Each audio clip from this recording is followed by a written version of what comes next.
안녕하세요. 시장의 언어입니다. 혹시 우리나라 1년 사교육비 총액이 얼마쯤 되는지 아시나요? 이게 무려 29조 원이라고 해요. 29조 원이요? 네, 이게 감이 잘 안 오실 텐데 국가 1년 예산의 거의 5%에 달하는 정말 천문학적인 액수거든요. 어마어마한 돈이네요, 정말. 그렇죠. 그런데 정말 이상하지 않으세요? 저출산 때문에 학령 인구는 계속 줄고 있잖아요. 네, 계속 줄고 있죠. 그런데 사교육비는 왜 역대 최고치를 계속 경신하는 걸까요? 오늘 이 막대한 투자가 경제학적인 관점에서 어떤 의미를 갖는지 그 속을 한번 깊게 들여다보겠습니다. 아니 근데 가장 먼저 궁금한 건 이거예요. 학생 수는 줄어드는데 10년 만에 사교육비가 60%나 늘었다는 건 이게 상식적으로 잘 이해가 안 가거든요. 네. 도대체 이 돈은 다 어디로 흘러 들어가는 걸까요? 네, 사실 그게 핵심적인 질문이죠.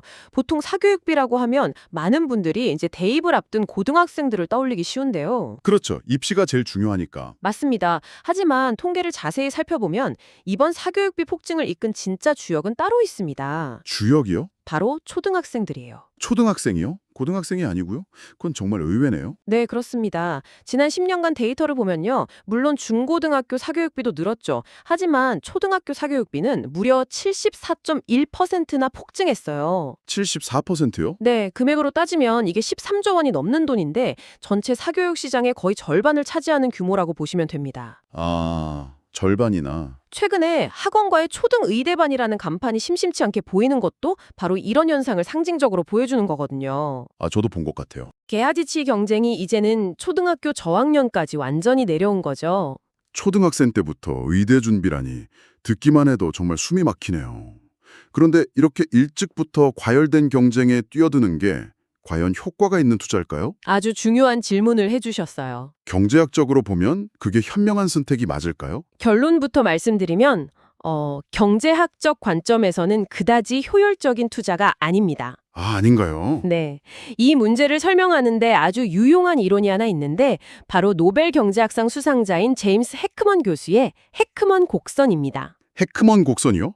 조금 생소한데 쉽게 설명해 주실 수 있을까요? 개념은 아주 간단해요.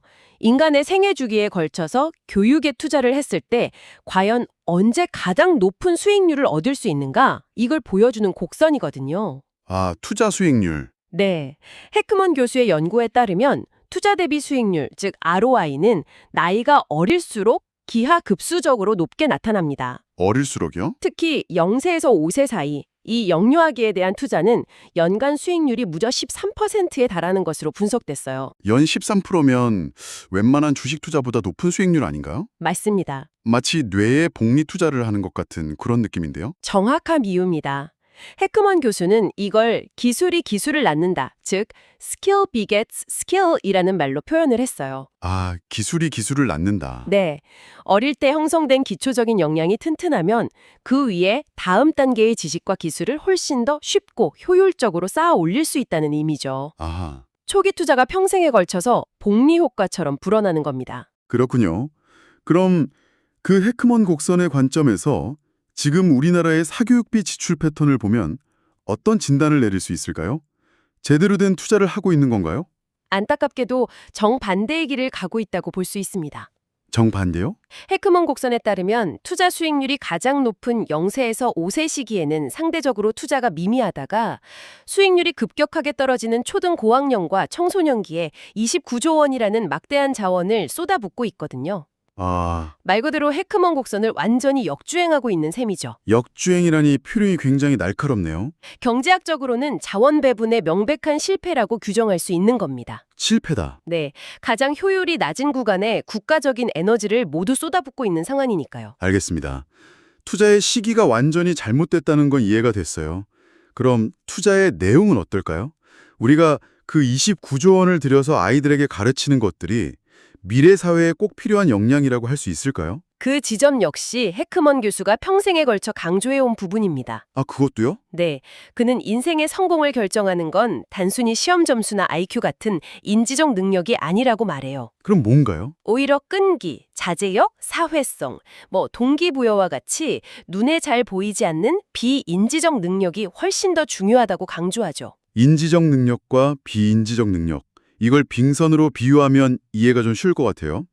수면 위에 보이는 작은 부분이 성적이라면 그 아래에 있는 거대한 얼음 덩어리가 비인지적 능력이겠군요. 네, 아주 적절한 비유입니다. 그리고 실제로 수십 년간의 추적 연구를 통해 밝혀진 사실이 뭐냐면요. 인생이라는 배를 움직이는 진짜 힘은 수면 아래의 그 거대한 얼음 덩어리, 즉 비인지적 능력에서 나온다는 겁니다. 그렇군요. 그런 관점에서 보면 지금 한국의 교육이 곧 다가올 인공지능 시대에 잘 대비하고 있다고 보기는 좀 어렵겠네요. 그렇습니다. 지금 우리나라 학원에서 가르치는 내용을 한번 생각해 보세요. 네. 대부분 정해진 시간 안에 문제를 빨리 풀고 공식을 외우고 정답을 찾는 훈련에 집중되어 있잖아요. 맞아요. 문제풀이 기계처럼요. 그런데 이런 능력들은 이제 인공지능 AI가 인간보다 수천 수만 배는 더 잘하는 영역이거든요. 듣고 보니 정말 그렇네요. 결국 우리는 비싼 돈을 들여서 우리 아이들을 사실상 AI의 하위 호환 버전으로 만들고 있는 셈이에요. 와, AI의 하위 호환 버전이라니. 정말 섬뜩하면서도 현실을 정확히 꿰뚫는 표현입니다. 네. 우리가 아이들의 미래를 위해 쓴다고 생각했던 그 돈이 오히려 아이들을 미래에 쓸모없는 존재로 만들 수도 있다는 뜻이잖아요. 네, 그런 비판에서 자유롭기 어려운 상황이죠. 정작 AI 시대에 인간에게 정말로 필요한 창의성이나 비판적 사고, 협업 능력 같은 이런 비인지적 능력은 당장 입시에 도움이 안 된다는 이유로 외면당하고 있고요. 그렇다면 이렇게 잘못된 시기에 또 잘못된 내용에 막대한 돈을 쏟아부은 결과가 실제로 데이터로도 나타나고 있나요? 국가 전체의 경쟁력에 미치는 영향 같은 것들이요? 네, 안타깝게도 냉정한 성적표가 이미 나와 있습니다. 아, 그래요? 영국 옥스퍼드 인사이트가 매년 발표하는 정부 AI 준비 지수라는 게 있는데요. 한국이 2024년에 세계 3위였는데 2025년에 8위로 불과 1년 만에 5계단이나 추락했어요. 5계단이나요? 아니, 그 사이에 무슨 일이 있었던 거죠? 더 충격적인 건 우리가 한 수 아래로 여겼던 중국이 6위를 기록하면서 우리를 앞질렀다는 사실이에요. 중국한테도요? 네, 세부 지표를 보면 문제는 더 심각합니다. 정부의 정책 비전 같은 선언적인 부분은 순위가 높지만 AI 기술력의 실질적인 기반이 되는 인프라 부문은 세계 17위에 그쳤어요. 17위요. 네, 매년 29조 원이라는 돈을 쏟아붓고도 정작 국가의 미래를 위한 기초 체력은 계속 약해지고 있는 현실을 보여주는 지표인 거죠. 결과가 이렇게 명확한데도 왜 이 악순환의 고리를 끊어내지 못하는 걸까요? 아마 지금 이 방송을 듣고 계시는 학부모님들도 비슷한 고민을 하고 계실 것 같아요. 문제가 있다는 걸 알면서도 내 아이만 학원을 안 보내기엔 불안하니까요. 맞습니다. 이게 개인의 선택 문제를 넘어선 어떤 구조적인 이유가 있는 거겠죠. 네, 여기에는 매우 현실적이고 구조적인 문제가 숨어 있습니다. 특히 맞벌이 부부에게 학원은요, 단순히 성적을 올리는 교육 기반이 아니에요. 아, 학교가 끝난 뒤 부모가 퇴근할 때까지 아이를 안전하게 맡아주는 비싼 타가소의 역할을 겸하고 있는 거죠. 비싼 타가소라. 정말 핵심을 찌르는 표현이네요. 교육 문제인 줄만 알았는데 사실은 보육과 노동의 문제가 얽혀 있었군요. 바로 그겁니다.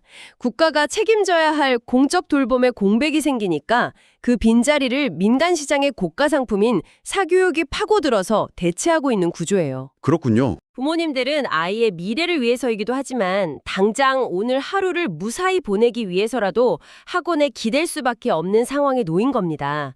이건 개개인의 의지만으로 해결할 수 없는 시스템의 문제죠. 그런데 최근에 합계 출산율이 0.72명에서 0.75명으로 아주 약간 반등했다는 소식이 있었잖아요.